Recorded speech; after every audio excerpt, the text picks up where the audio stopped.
اليوم اور معراج أعوذ بالله من الشيطان الرجيم. بسم الله الرحمن الرحيم. وما أرسلناك إلا رحمة للعالمين. صدق الله العظيم. صدر محترم اسٹیج پر رونق افروز اساتذہ کرام اور میرے ہم سفر ساتھیوں، آج کی اس محفل میں اور آج کے اس باوقار اجلاس میں میرا موضوع سخن نبی کریم صلی اللہ علیہ وسلم کی مکی زندگی ہے۔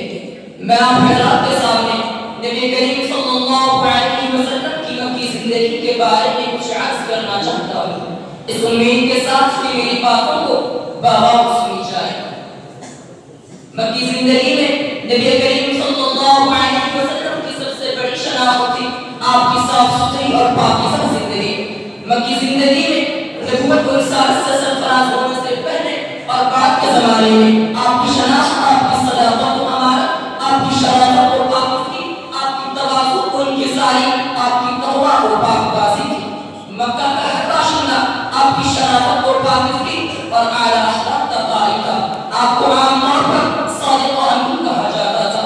نبی کریم صلی اللہ علیہ وسلم پر نبوت کی ابتدائی مراحل میں جب اللہ تعالیٰ کی طرف سے حکم ہوتا ہے کہ نبوت کے پیغام اور توحید کے دعوت کو اپنے قبیلہ والوں تک علی العلن پہنچایا جائے، تو حضور صلی اللہ علیہ وسلم پورے سفر پر تشریف لاتے ہیں اور قبائل قریش کو آواز دیتے ہیں، ارشاد فرماتے ہیں، اے قریش، اگر میں تم سے کہوں کہ پہاڑ کے پیچھے سے دشمن کا لشکر تم پر حملہ آور ہونے کو تیار ہے، کیا تم میری بات کی یقین کرو گے؟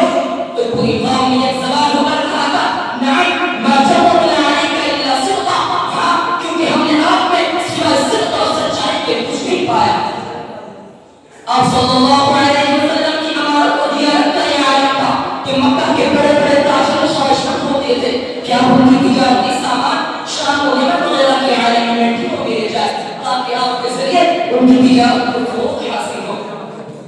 نبوت و رسالت سے سرفراز ہونے کے بعد بھی مکہ کے وہ لوگ جو آپ کے دعوت اسلام کو نہیں مانتے تھے، وہ بھی آپ کے پاس اپنی امانتیں بغیر سے حفاظت رکھ جاتے تھے، کیونکہ انہیں اس بات کا اطمینان تھا کہ ان کی امانت اس امین کے علاوہ کسی اور کے ہاتھوں میں اتنی محفوظ نہیں ہے۔ نبی کریم صلی اللہ علیہ وسلم کی مکی زندگی کا دوسرا سب سے واضح عنصر آپ کا بے پناہ جذبہ استقامت تھا۔ تبلیغ اسلام اور دعوت حق کے بعد مکہ کی اکثریت آپ کے خلاف تھے، وہ ہمیشہ آپ کے انمٹھی پر مسلمانوں کے در پہ آزاد رہتے تھے، انہیں تکلیفیں پہنچاتے، ایذائیں دیتے تھے۔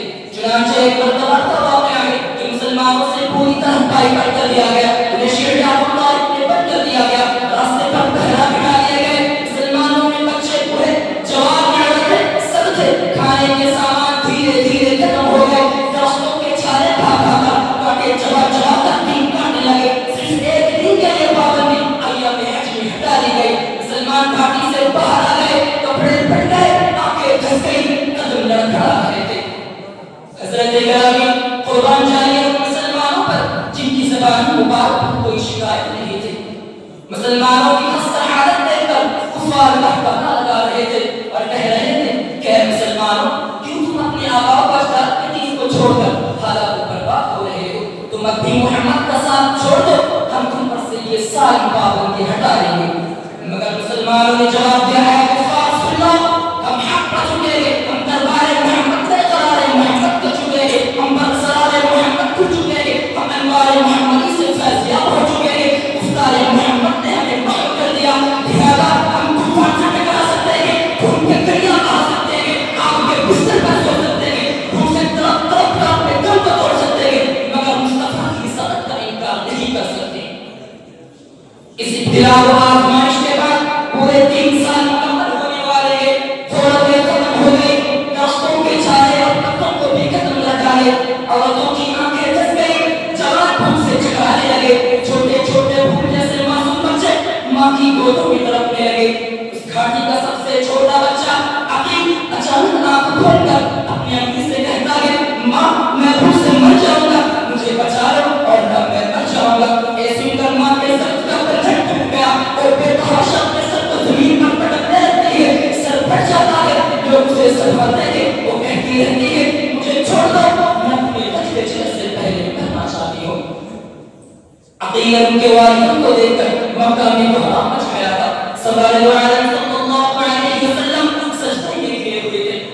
طالب جو آپ کے چچا ہیں آتے ہیں اور فرماتے ہیں بھتیجے اب برداشت کی طاقت نہیں رہی، اب تلوار چلانے کی اجازت دو۔ حضور پاک صلی اللہ علیہ وسلم نے فرمایا انشاءاللہ آج ہم اس گھاٹی سے باہر نکل جائیں گے۔